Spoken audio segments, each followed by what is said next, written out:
짐 콜린스라는 사람이 쓴 좋은 기업을 넘어 위대한 기업으로라고 하는 아주 유명한 책이 있습니다. 출판된 지 20년이 넘었습니다만 지금도 많은 사람들에게 사랑을 받는 그런 책입니다. 그 책에 나오는 아주 중요한 단어 두 가지가 있는데요. 좋은 것과 위대한 것이 있습니다. 이런 표현이 아주 그 책을 요약하는 좋은 표현인데요. 위대한 것의 위대한 것의 적은 좋은 것이다. 무슨 말인가 하면 그래 좋은 것에 안주해 있다 보면 진짜 위대한 것으로 나아가지 못한다는 거죠. 이 좋은 것에 거기 발을 딛고 거기서 편안히 주저앉아 보면 great, 위대한 것으로 갈 수 있는 기회를 놓쳐버린다는 거죠. 그러니까 더 분발하고 더 몸부림쳐서 위대한 기업으로 나아가야 됩니다. 이렇게 이야기하는 책입니다. 2005년에 스티브 잡스라고 하는 애플의 창업자인 스티브 잡스가 스탠포드 대학 졸업식에서 이 방금 말씀드린 짐 콜린스의 이야기와 비슷한 유명한 연설을 했는데요. 그가 연설을 다 마친 다음에 마지막에 이렇게 이야기했습니다. Stay hungry, stay foolish. 계속 배고파 하시고 또 계속 자기의 어리석음을 알고 더 노력하십시오. 이런 뜻으로 그가 연설을 했습니다. 아마 이 짐 콜린스의 이야기나 스티브 잡스 이야기나 비슷할 겁니다. 자기가 작은 성공을 이루었다고 거기에 만족하지 말고 더 간절하게 목말라하고 더 배고파하고 노력하십시오. 이런 이야기를 하고 있는 것이죠.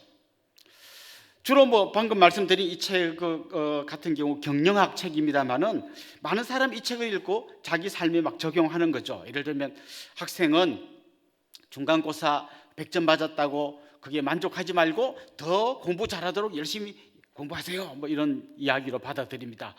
그리고 사업하는 사람들은 1분기 실적 좋다고 거기에 너무 안주하지 말고 더 열심히 달려가세요. 이렇게 또 자기 삶에 적용하죠. 꼭 필요한 이야기이고요. 특별히 우리 한국 사회는 이런 자세 때문에 이 짧은 시간 안에 이렇게 많이 급성장한 사회인 것 같습니다. 그런데 오늘 우리가 읽은 성경 말씀에 보면 방금 제가 말씀드린 것과 비슷한 말씀이 나옵니다. 의에 줄이고 목마른 자는 복이 있다. 이런 말씀이 오늘 본문에 나옵니다. 오늘 본문에 나오는 이 줄이다 라는 말은 나 원래 12시에 점심 먹는데 벌써 1시가 됐는데 배고파. 이 정도 굶주림이 아닙니다. 이 굶주림은 그야말로 막 맨날 며칠 못 먹어서 거의 죽기 직전에 있는 그런 굶주림을 말하는 겁니다. 이 굶주린 사람이 복이 있다라고 이야기합니다. 또 목말라는 사람이 복이 있다. 이 말은 그냥 축구했더니 목말라 물 없어? 이 정도 목마름이 아닙니다. 사막을 지나는 어떤 사람이 그냥 자기 가죽 부대에 든 물을 다 마시고 물이 떨어졌어요. 그런데 사막에서 막 모래바람이 불어옵니다. 자기 입으로 코로 막 모래바람이 들어오는데 마실 물이 없어요. 정말 헐떡거리면서 진짜 곧 죽겠다 싶을 정도의 목마름을 이야기합니다. 자, 근데 오늘 본문에 보면 이렇게 굶주리고 이렇게 목말라 하는 사람은 복이 있다. 이게 그냥 진짜 밥 못 먹어서 굶주린 게 아니라 뭔가를 간절히 갈망하는 사람이 복이 있다는 얘기구나. 그러면 아까 말씀드린 스티브 잡스의 이야기나 짐 콜린스의 책 그 이야기가 비슷한 이야기겠구나. 이렇게 우리는 생각할 것 같습니다.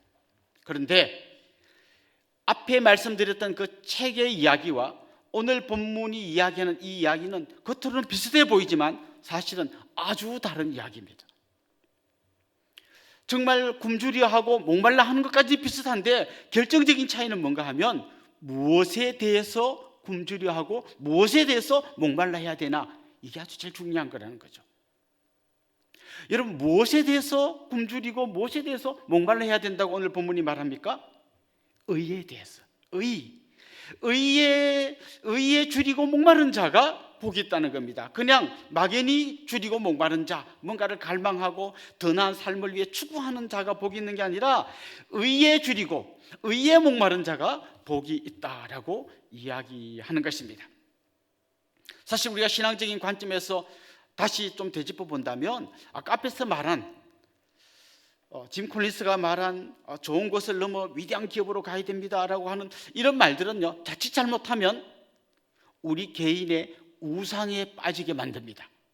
예를 들면 돈을 벌었는데 여러분 거기서 만족하면 안 됩니다. 더 벌어야 됩니다. 맞아 더 노력해야지. 더 벌고 거기서 만족하면 안 됩니다. 더 벌어야 됩니다. 계속 목말라 하고 돈 벌러 가다 보면 그게 돈이 내 우상이 되지 않습니까? 나 더 높은 자리로 올라가야 됩니다. 여기서 만족하지 않겠습니다. 더 열심히 해서 더 높은 자리 계속 그 달려가다 보면 그게 우리의 우상이 될 수도 있지 않겠습니까?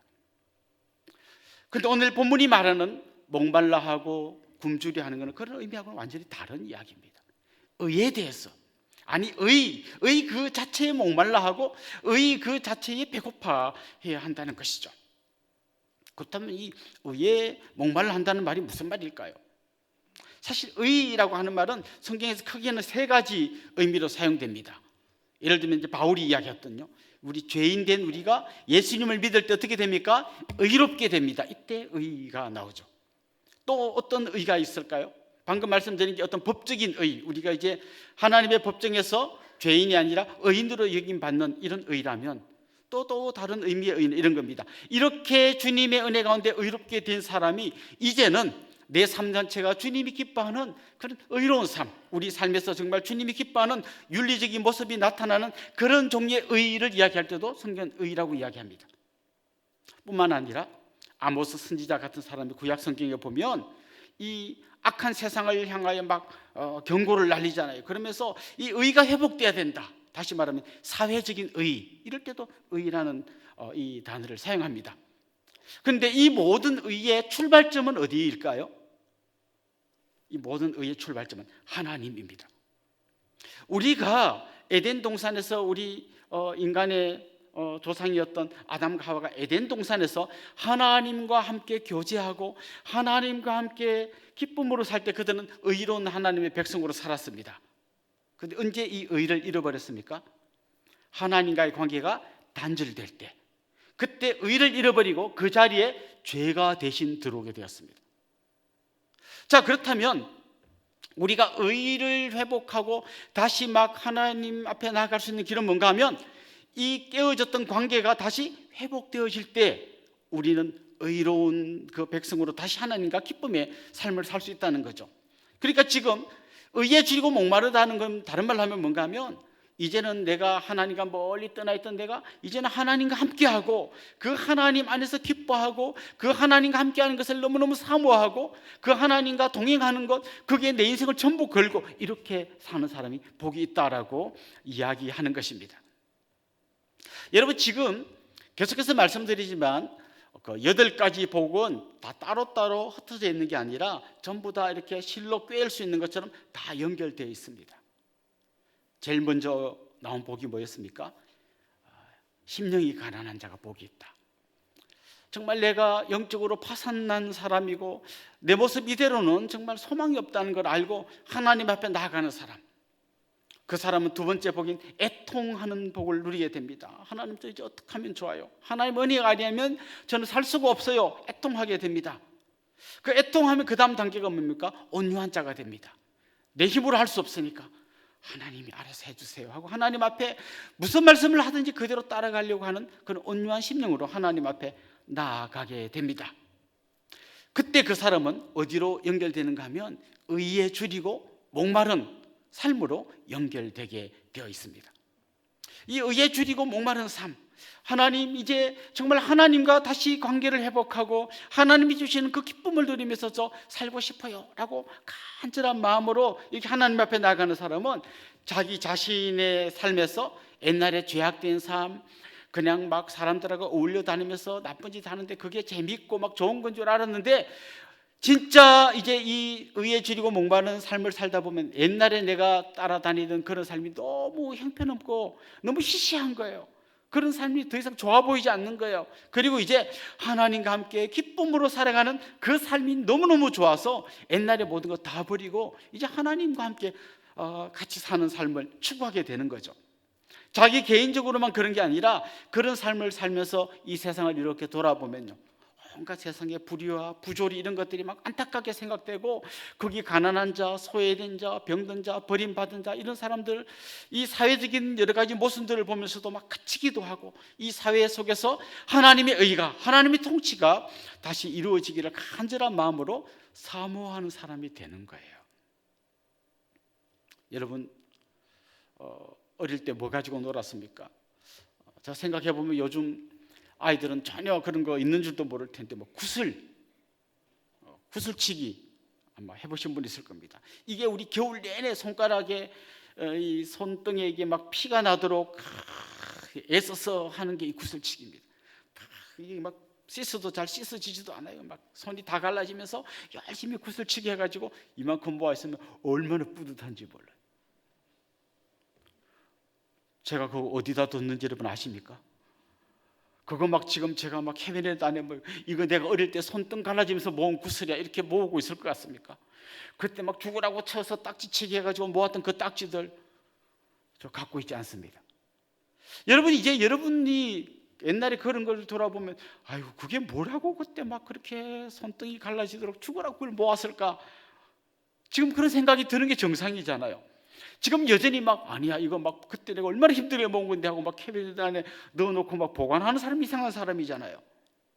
옛날엔 내가 주님 만나기 전에는 막 세상의 쾌락, 막 절고, 막 넥타이 막 머리에 메고 막 그 테이블 위에 올라가서 탬버린 치고 춤추고 너무너무 신나게 놀고 막 다시 그걸로 돌아가고 싶은 게 아니라 그게 너무 시시한 거예요. 이제 그런 삶 살고 싶지 않다.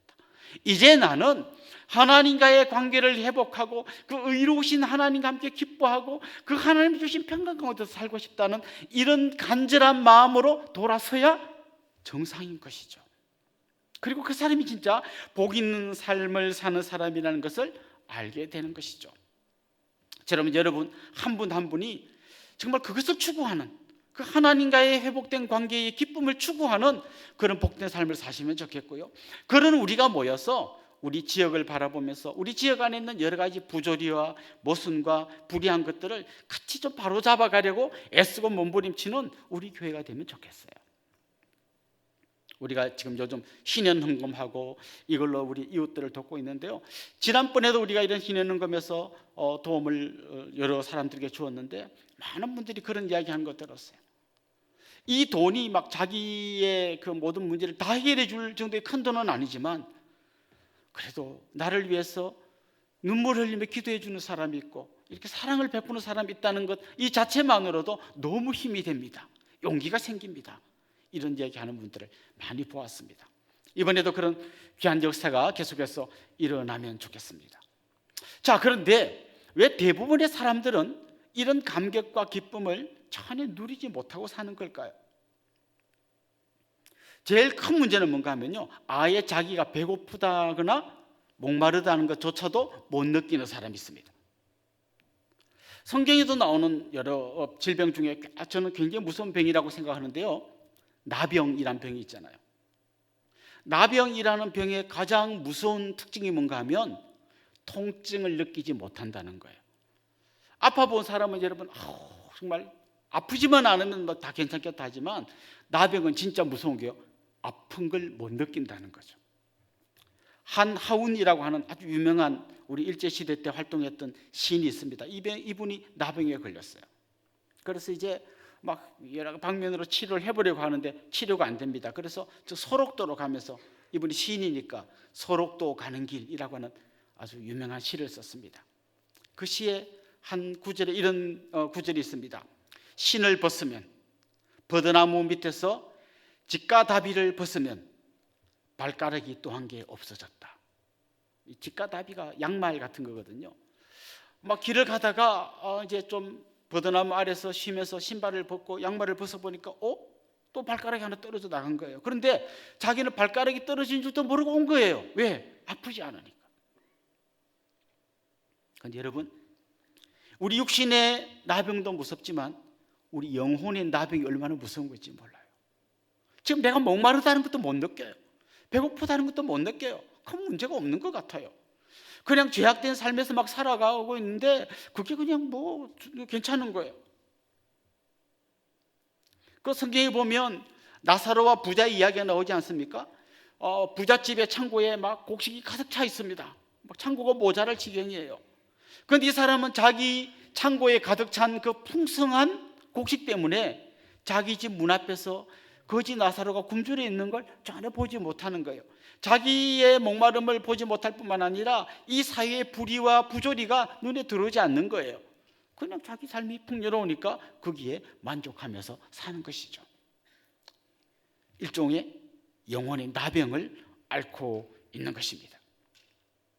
그런 의미에서 여러분 주위에 있는데 예수도 안 믿고 자기 멋대로 사는데 너무 잘 사는 사람들 있잖아요. 막 이렇게 막 사업도 잘 되고 막 그 집 애들은 좋은 대학에 쑥쑥 들어가고 뭐 고민 없이 잘 사는 사람 절대 부러워하면 안 됩니다.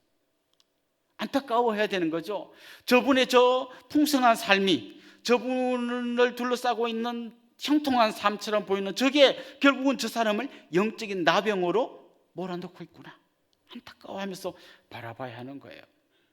자, 그러니까 이런 영혼의 나병에 걸려서 자기가 목마르다는 것조차 모르는 사람이 있습니다. 이게 제일 심각한 문제죠.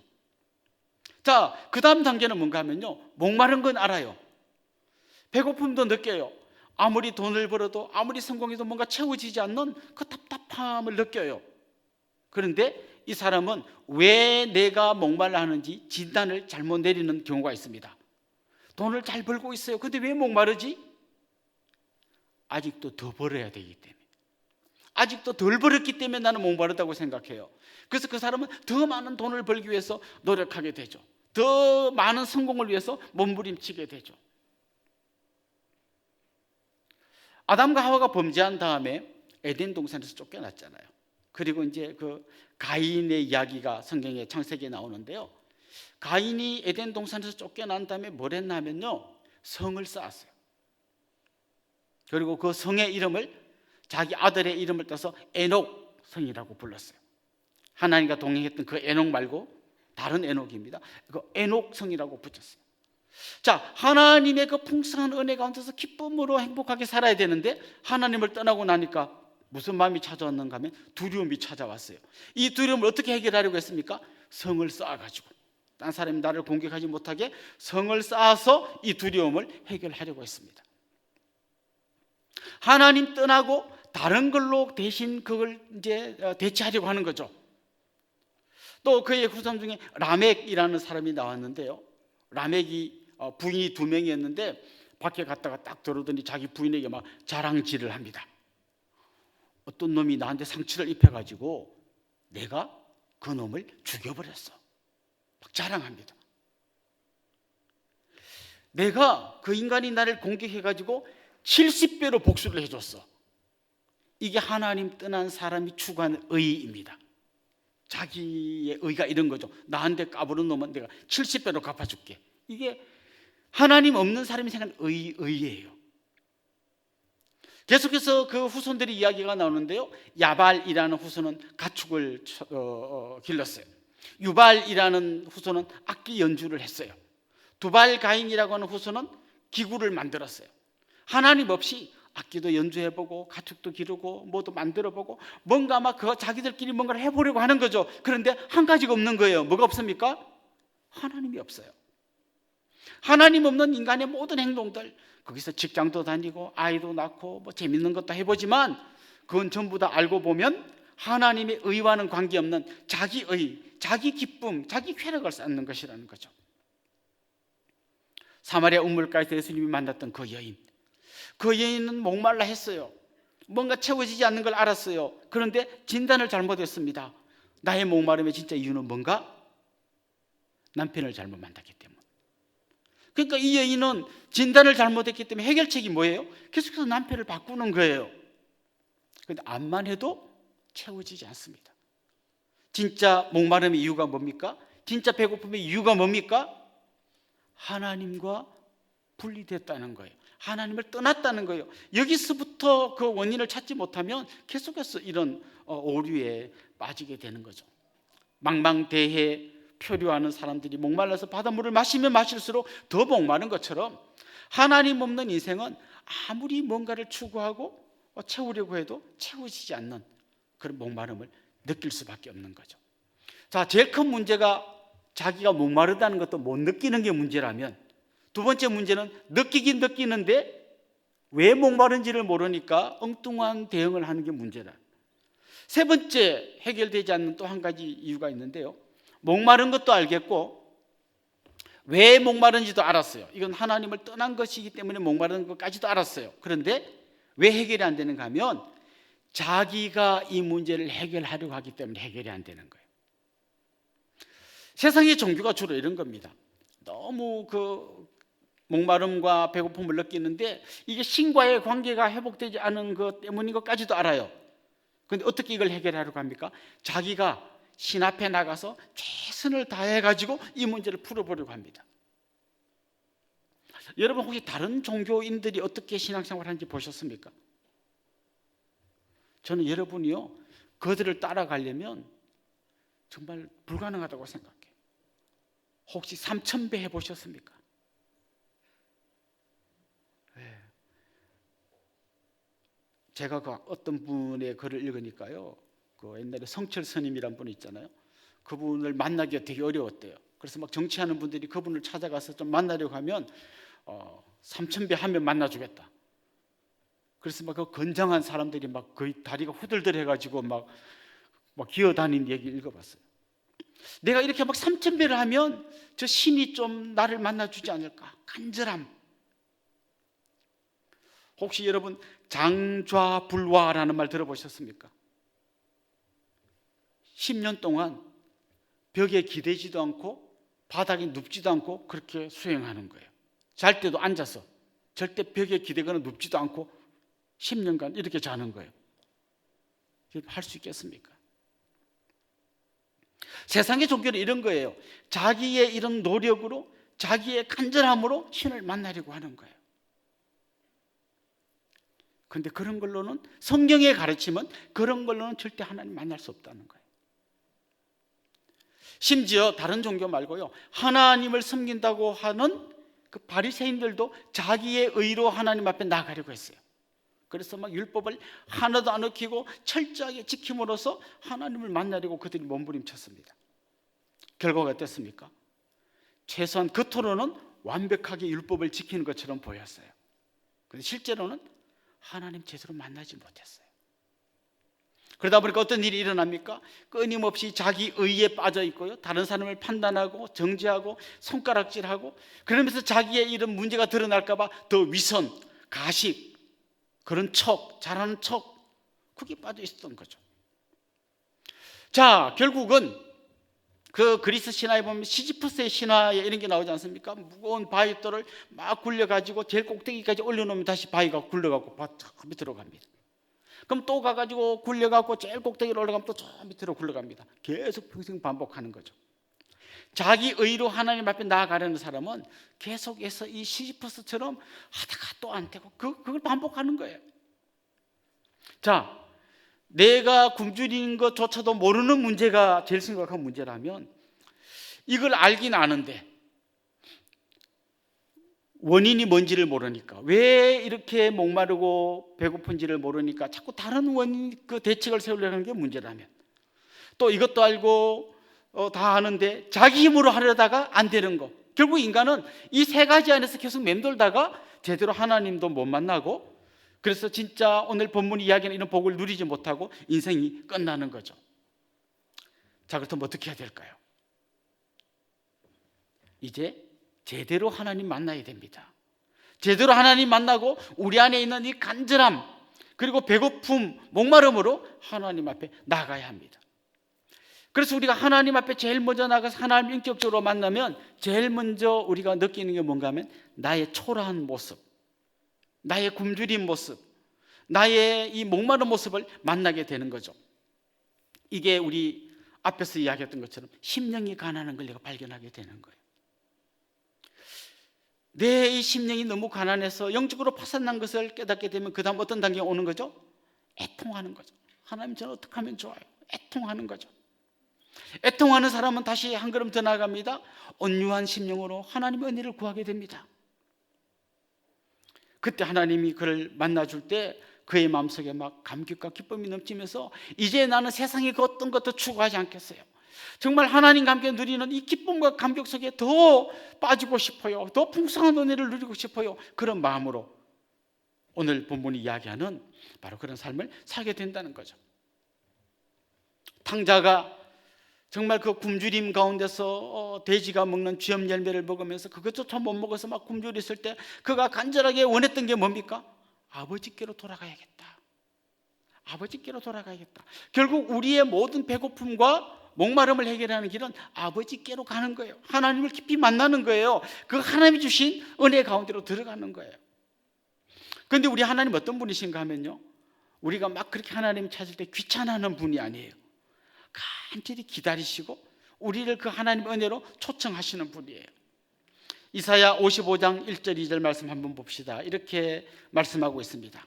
오호라 너희 모든 목마른 자들아 물로 나오라. 돈 없는 자도 오라.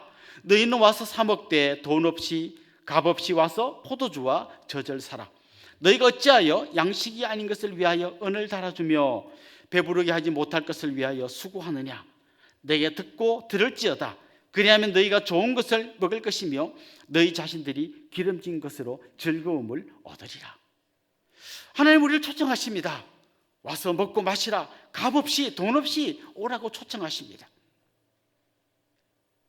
초청하실 뿐만 아니라 하나님께서 이런 초청에 가장 아름다운 초청장으로 보내주신 분이 바로 예수님이십니다. 그 예수님 오셔서 우리의 목마름과 우리의 굶주림을 해결하기 위하여 자기 몸을 우리에게 내주셨습니다. 주님 오병이어의 기적을 통해서요 굶주린 자를 먹이셨을 뿐만 아니라 마지막 제자들을 모아놓고 성찬식 할 때 뭐라고 말씀하셨습니까? 떡을 떼주고 포도주를 주면서 이것은 너희를 위하여 찢어주는 내 살이고 내 피다라고 말씀하셨습니다. 주님 십자가 위에서 자기 살을 찢으시고 피를 흘리셔서 우리의 목마르고 배고픈 것을 다 해결해 주셨습니다. 그래서 나를 먹는 자는 영원히 배고프지 않을 것이고 영원히 목마르지 않을 것이라고 말씀해 주셨습니다. 우리가 그 예수 그리스도와 하나 되어서 주님의 피를 마시고 주님의 살을 먹을 때 우리의 모든 목마름과 우리의 배고픔이 해결되는 것이죠. 초대교회 때는요 성도들이 이런 얘기하는 걸 안 믿는 사람들이 듣고는 이런 오해를 한 거죠. 저 사람들은 몰래 숨어가지고 서로 막 잡아먹나 보다, 막 피를 마시고 살을 뜯어먹고 막 이런 얘기를 하면서 좀 식인종같이 이렇게 오해받았다는 이야기도 있었어요. 그 정도라는 거죠. 그야말로 주님의 몸과 내 몸이 하나가 되고 주님의 피와 내 피가 하나가 되고 주님과 내가 하나가 되면서 내 모든 목마름과 배고픔이 다 해결된다는 것이죠.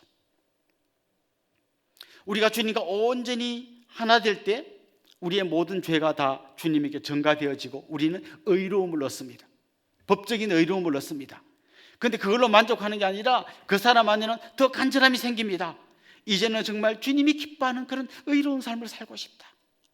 옛날에는 막 죄악된 삶, 친구들과 막 놀면서 이상한 삶 그런 걸 막 좋아했는데 그 죄악된 삶에서 돌아서서 정말 거룩한 주님과 함께 동행하는 그 삶이 너무너무 좋은 거예요. 주님 앞에 나가서 기도하고 그 말씀 안에서 기뻐하고 이 사회의 모든 불의한 곳을 바라보면서 그 안에 내가 들어가서 그들에게 작은 도움이라도 주면서 이 불의를 해결해 가고 주님의 의로운 통치에 내가 동참하는 것을 너무너무 기뻐하게 된다는 것이죠. 이걸 전문적인 용어로는 성화라고 그럽니다. 주님 닮아간다는 거죠. 그렇게 진다는 거죠. 이걸 우리가 더 간절히 바라고 간절히 원한다는 것입니다. 결국 이런 간절함이 있는 사람의 삶에는 이런 행동들이 나타나는데요, 말씀을 들을 때에, 말씀을 읽을 때에 간절함이 생깁니다. 주님, 저 요 말씀 한마디도 땅에 떨어지지 않게 하겠습니다. 간절히 듣습니다. 어떻게 하면 내가 이 말씀을 붙들고 살까 막 간절히 사모하는 마음으로 말씀을 읽습니다. 똑같이 말씀을 읽는데요, 막 그 말씀이 살아서 내 혼과 영과 막 내 삶 전체를 완전히 뒤집어 놓습니다. 그런 간절함이 생기기 때문이죠. 기도하는데 그냥 뭐 반은 졸다가 뭐 듣다 그게 아니라 주님 정말 내가 기도할 때 저를 만나주세요. 주님 저와 함께 해주세요. 주님의 그 기쁨을 제게 부어주세요. 주님의 그 의를 추구하는 삶을 살게 해주세요. 막 간절함으로 기도하는 것이죠. 이게 우리의 삶에 나타나게 된다는 거죠. 결국 우리는 이런 삶을 살면서 어느 순간 느낍니다. 아, 이게 내 힘으로는 안 되는 거구나. 내 능력으로는 안 되는 거구나. 주님이 은혜 주셔야 되는 거구나. 그리고 성령께서 내 속에서 역사해 주셔야 되는 거구나. 여러분 한번 진짜 말씀대로 살려고 은혜를 사모하며 살아보십시오. 결심으로 절대 안 됩니다. 또 막 흔들립니다. 그때 성령께서 내 속에서 용기를 주십니다. 다시 막 옛날 죄악된 길로 돌아가려고 할 때 성령께서 깨닫게 해주십니다. 그래서 우리는 그 성령의 능력을 힘입어서 주님의 은혜를 힘입어서 다시 이 복된 삶으로 나아가게 되는 것입니다. 사랑하는 성도 여러분, 여러분 지금 목마름을 느끼고 계십니까? 여러분 지금 배고픔을 느끼고 계십니까?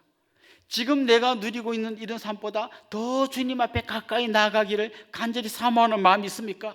그리고 그렇게 나가서 그 주님과 함께 의로운 삶을 살아가며 이 세상의 모든 불의 가운데 주님의 의로운 통치를 하는 일에 내가 동참하는 것을 사모하고 있습니까? 저는 여러분 안에 그런 사모함이 있기를 원합니다.